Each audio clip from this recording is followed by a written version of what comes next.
Ouais, c'était très rigolo. Mais il y en a une qui suit. Elle s'appelle Sylvie Adigard. Elle est avec Je fais du sport. Laura. Et avec Frédéric. Non, vous étiez plongé dans vos petits papiers, vos tablettes pour vous. Eh, bienvenue à bord. Il est 8h18. On est très content de vous retrouver sur Télématin. Sylvie, effectivement, on va commencer avec vous, qui avez vu que ce n'était pas le bon jingle, parce que c'est Sylvie Adigard qui va nous parler de design à l'occasion d'une super expo. C'est à la Fondation Louis Vuitton. C'est pas facile à dire. C'est comme Ponto Combo. Mais c'est pas à Paris, la Fondation. hein, c'est à Non, Boulogne. exact.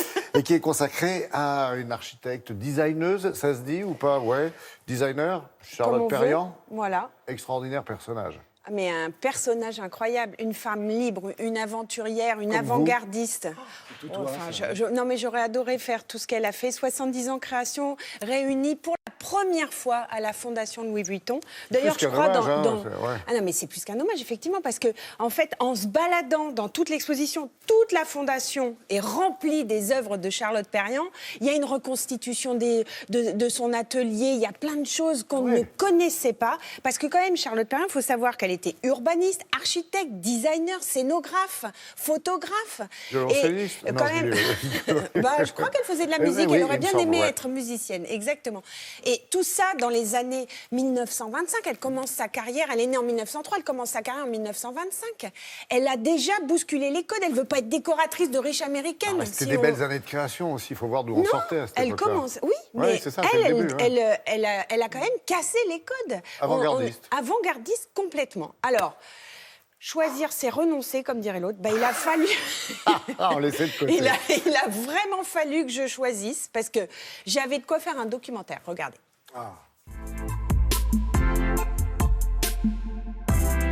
L'architecte et designer Charlotte Perriand était une créatrice libre qui s'est démarquée dès le début de sa carrière. C'était une pionnière. Tout dans cette exposition le prouve. Mobilier de toutes sortes, aménagement d'un espace au salon d'automne, influence et création japonaise, amitié artistique notamment avec Fernand Léger. Révolution des aménagements intérieurs, la cuisine équipée et ouverte, c'est elle. Elle a aussi aménagé des logements pour étudiants dans lesquels on a envie d'habiter. L'urbanisme la préoccupe également. On lui doit la création des arcs et l'aménagement des appartements. Pour son gendre et biographe Jacques Barsac, Charlotte Perriand a contribué au bouleversement des arts décoratifs. Quand on regarde cette période, 1925, 26, 27, c'est le triomphe de la décoration.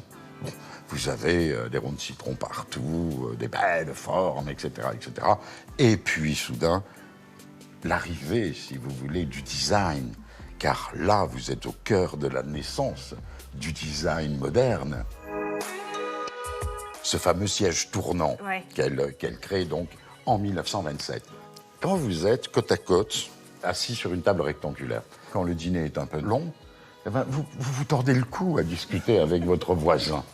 Et que fait Charlotte? Elle s'inspire des fauteuils de bureau anglais et elle fait un siège pivotant.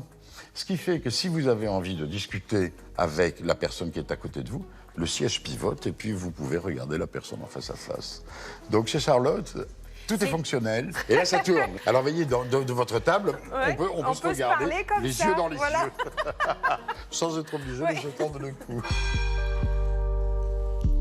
Là où Charlotte a été géniale, c'est que pendant 70 ans de création, elle partait toujours de l'intérieur. De l'intérieur, comment vous vivez? Comment vous vivez autour de cette table? Comment vous vivez entre cette table et la chambre que vous avez là? Quels gestes vous faites? Quand vous avez un lit comme ça, qui est contre un mur, vous avez toujours du mal à aller faire le lit à l'extrémité. Alors, elle place le lit sur un roulement à billes qui permet d'aller de ce côté pour aller faire le lit.